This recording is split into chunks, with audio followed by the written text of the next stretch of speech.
Could potential number one overall pick Abdul Carter stretched reaction in his right foot cause him to drop to the Giants at 3 or maybe even the Jets at 7? It could be wishful thinking, but let's get our New York Post sports columnist Steve Serby's thoughts on the Carter news, and plus we got to get his thoughts on the Matthew Stafford Giants flirtation. Serby, what's going on, my man? How you feeling today?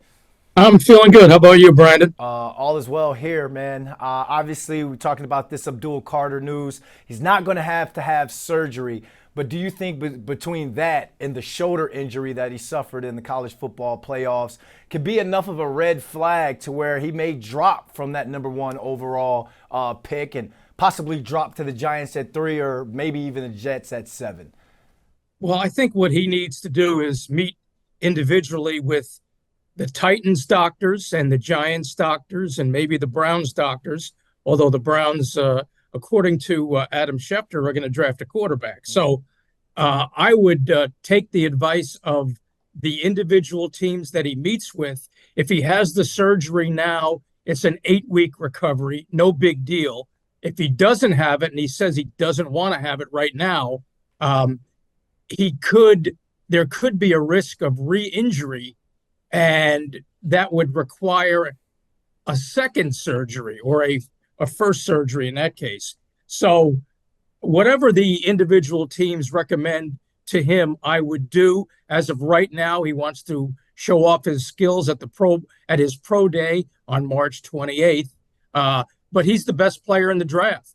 And if the individual team that covets him has no problem with whatever his decision is, then they should draft him. Adam Schefter tweeted this morning that he spoke to some doctors, and doctors have come out and said that he's not going to need that surgery. So you think that kind of solidifies him being taken number one overall then, since he doesn't need the surgery? Well, it depends. If the Titans, who draft number one, if their doctors have a problem with him not having a surgery, then he ought to listen to them and have the surgery. But look, he's a guy who has been compared to Micah Parsons, 6'3", 248, 250, at a premium position. Everybody wants a dominating elite pass rusher, and he is that. Now, the question is, would the tiebreaker be between him and Travis Hunter? If the Titans have any hesitation at all, any qualms at all, the tiebreaker could go to Travis Hunter in that scenario. But again, Abdul Carter should meet with the Titans doctors and do what they recommend. All right, so bad news on that one for Giants and Jets fans, missing out on a generational talent, as we've heard before. Generational talent, Abdul Carter. Let's flip and talk about this Matthew Stafford news coming out of Indy. It's kind of dominated the sports news cycle. What are we missing here, Serby? Like, does it even make sense for either the Giants or the Jets to trade for a 37-year-old Stafford? Not for the Jets. They just went through that with Aaron Rodgers. I don't think Aaron Glenn and GM Muji would be wise to pursue that. Been there, done that. But I know you seem to be. I'm going to try to convince you on Matthew Stafford. He would be the best quarterback available on the market. 37, yeah, $50 million deal, which can be spread out with void years, etc. Last year, 20 touchdowns, 8 interceptions, and he didn't have Puka Nacua for 6 weeks, and he didn't have Cooper Kupp for 5 or 6 weeks, and he almost beat the Eagles in the snow in Philadelphia. So he was very close to going to another Super Bowl.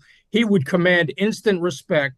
He would make the Giants better, which is not hard to do, of course. And he would save the jobs of Joe Shane and Brian Dable. Now, look, you don't want Malik Neighbors to go through what he went through last year, 3-14. Look at what Garrett Wilson has had to endure. 3 years of losing with the Jets clearly beat him down with lousy quarterback play.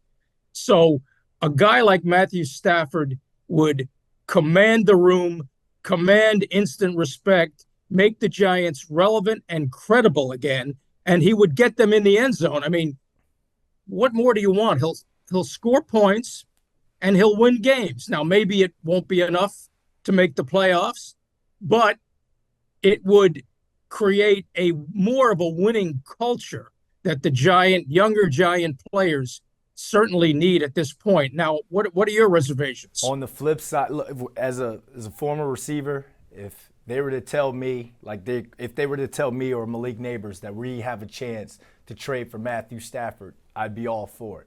Because, like you said, like the accolades, Super Bowl champ, one of the best quarterbacks in the game right now.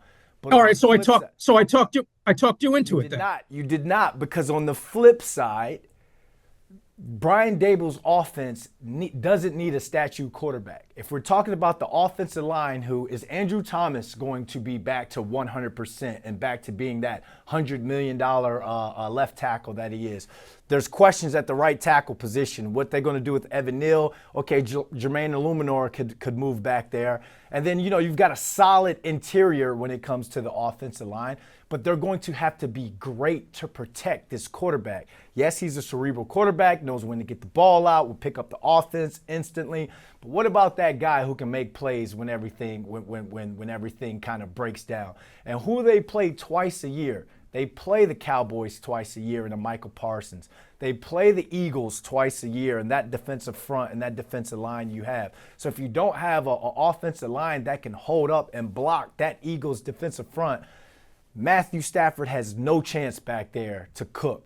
That's all I'm saying. So if you're going to trade and go after a guy, I'm like, why don't you try and trade for a Kyler Murray? A guy who can move. I'm not saying he's a proven winner, but a guy that still has juice, guy who has a strong arm. We saw him last season. He's exciting to watch, and I think that he could command respect within this offense from day one.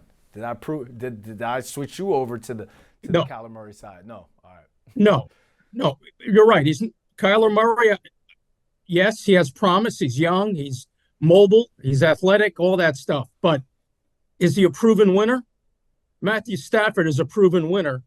And the Giant offensive line is not as bad as people think it is. And we have free agency too. Yep. Joe Shane can sign an offensive lineman to help bolster that line. And look, he's got Illuminor on the right side, Andrew Thomas on the left side. And don't forget, John Runyon was a key pickup last year who got hurt. But when the starting five was together last year, they were more than functionable. Yeah. So, and he's got weapons. He's got Tyrone Tracy. He's got Malik Neighbors. He's got Wan'Dale Robinson. I think you're underestimating the offensive line. I mean, people rag on the Giants' offensive line, and I'm one of them over the years, but they made strides towards fixing it last year when Andrew Thomas was healthy. And Matthew Stafford will get the ball out of his hands quickly to mitigate some of those offensive line issues that you're talking about. So, look, Matthew Stafford is a proven winner. He's the best guy available, if he's available, on the market. And look, there's a reason Tom Brady wants him. I trust Tom Brady's evaluation of quarterbacks.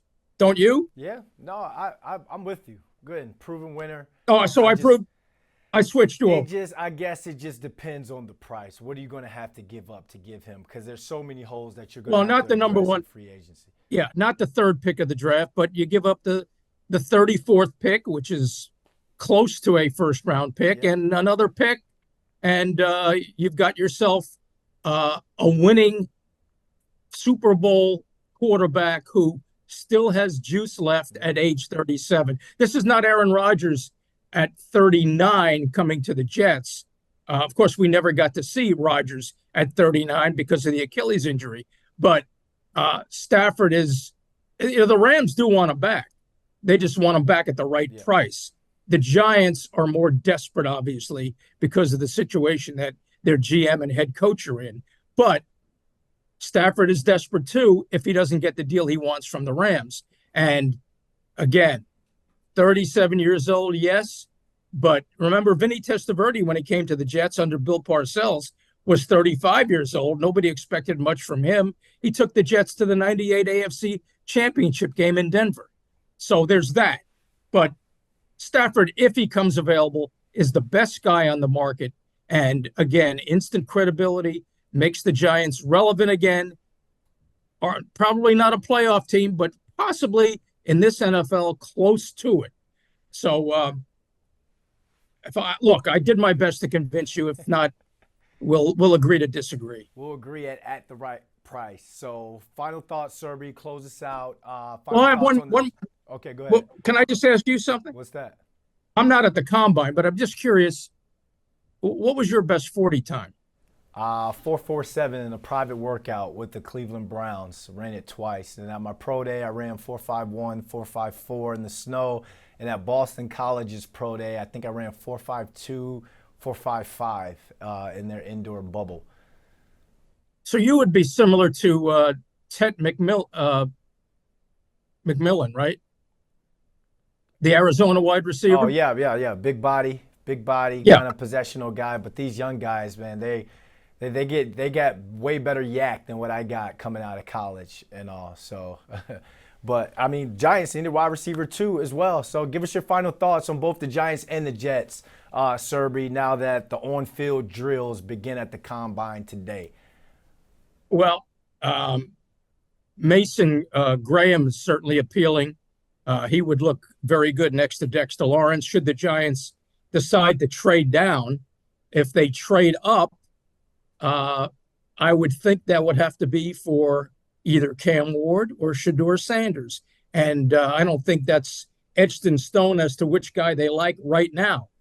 There's a lot to be determined, of course. Shedeur is the old school quarterback who can be a middle of the pack quarterback, but he doesn't have the arm talent that Cam Ward does, but he can win games. He can operate an offense, and he can win games in the NFL. Ward, of course, is the flashy guy with the wow arm talent. Again, if the Giants do not land Matthew Stafford, they're going to have to pick one of those two quarterbacks, I would think.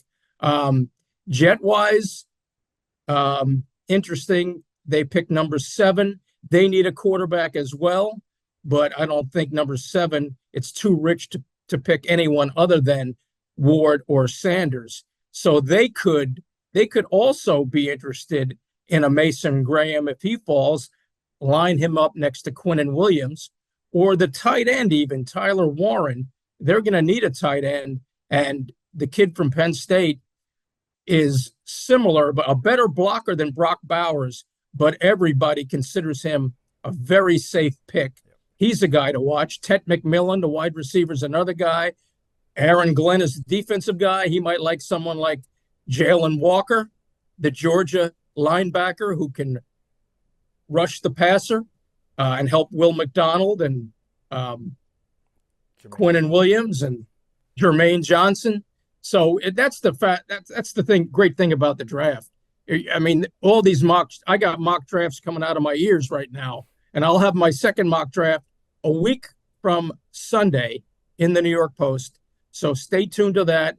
Got a lot more tape to study right now, but the Jets will get a very good player at number 7. It will not be a quarterback, and the Giants TBD on the quarterback situation. And of course, the Giants still need a number 1 corner, and they need a defensive tackle, as I mentioned, and they could also use a guard, a right guard. But you can't fix all your problems at once. But obviously, a big year for Joe Schoen. He's got to hit another home run in the draft, as he did last year. And quarterback. That's the mission for Joe Schoen and Brian Dable. Get your quarterback, young or old, or both. All right, Serby, we're going to keep our eyes out for that mock draft. Thanks for taking the time out your day to talk combine with us. Yeah, I got to go. I got a pro day coming up, so I got to run out of here. All right, thank you.